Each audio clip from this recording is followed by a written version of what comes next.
Go. Hi, Mr. Alator, Stephanie Sipes, Hawaii Pacific University.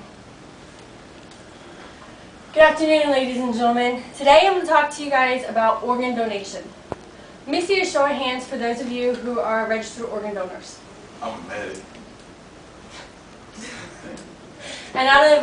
And another show of hands for those of you who know somebody who has received an organ transplant or is currently waiting for an organ transplant. I do. Okay. Let me introduce you to Mark D'Angelo. Hey, Mark. Mark D'Angelo was told when he was 35 that he needed a liver to survive.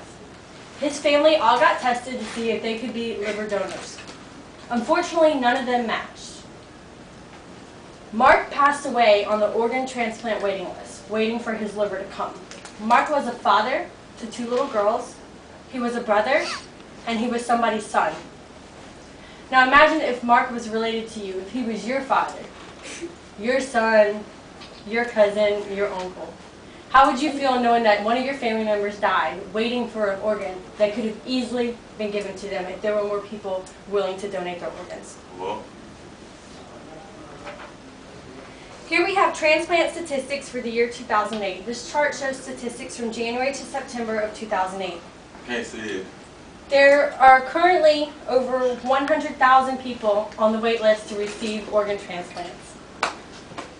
There have been over 10,000 people that donated organs this year, which led to about 20,900 transplant surgeries because it is possible for one donor to donate more than one organ. Every year, an average of 2 million people pass away. Out of these 2 million people, 500,000 on average are eligible to donate organs. If everybody that was eligible to donate their organs actually donated their organs, we wouldn't have over 100,000 people on the wait list. This world needs lifesavers, and everybody in this room has the ability to save a life. Well, Now, on a smaller scale, we have the daily averages for organ transplants. About 77 people receive an organ transplant every day, which is a really great number. However, 23 people die waiting for an organ transplant. This is Trevon Perry. When Trevon Perry was 10 years old, he was in a car accident with his grandmother.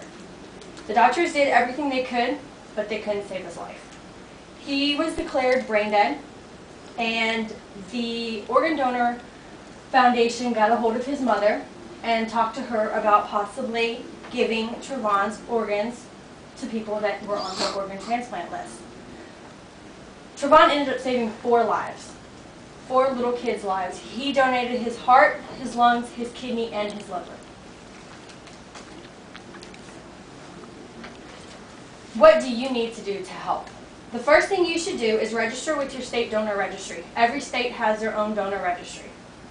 Then have your driver's license designate that you are an organ donor. And then you'll sign an organ donor card, which will look like this. It just basically states that you are going to donate your organs if anything was to happen to you so that the doctors know. And lastly, make sure you talk to your family about your decision to donate organs. Just because you have registered with your state registry, designated it on your license, and filled out an organ donor card, at the last minute, your family can decide not to donate your organs. So make sure they know that your wishes are to save lives. A lot of people don't want to donate their organs because they have questions. They think that the organ donation surgery is going to cost too much money for their family.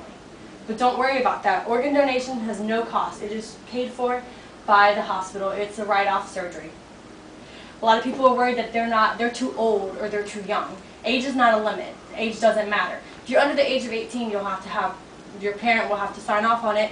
But other than that, 6 months, 6 days to 199 years, it doesn't matter. And if you currently have medical issues, don't let that stop you from signing up to be an organ donor. What matters is that you attempted to save a life. When it comes down to it, the doctors will examine your organs and decide which ones are feasible and which ones are not. Everybody in this room should be an organ donor. If you have any more questions or issues that you want to seek guidance on, organdonor.gov is a good website. DonateLife.com and OneLegacy.com are great websites as well. Now, the following poem by Robert Tess, entitled To Remember Me, shows the importance of why you should all be organ donors. Robert says, "Give my sight to the man who has never seen a sunrise, never seen a baby's face or the love in a woman's eyes. Give my heart to a person whose heart has caused nothing but endless days of pain. Take my bones, every muscle, every fiber and nerve in my body, and make a crippled child walk. Take my cells if necessary and let them grow so that someday a little boy will shout at the crack of a bat and a deaf girl will hear the sounds of rain upon her window." You have the power to change someone's world by being a donor. It's about living, it's about life. Save a life. Be an organ donor. That's it.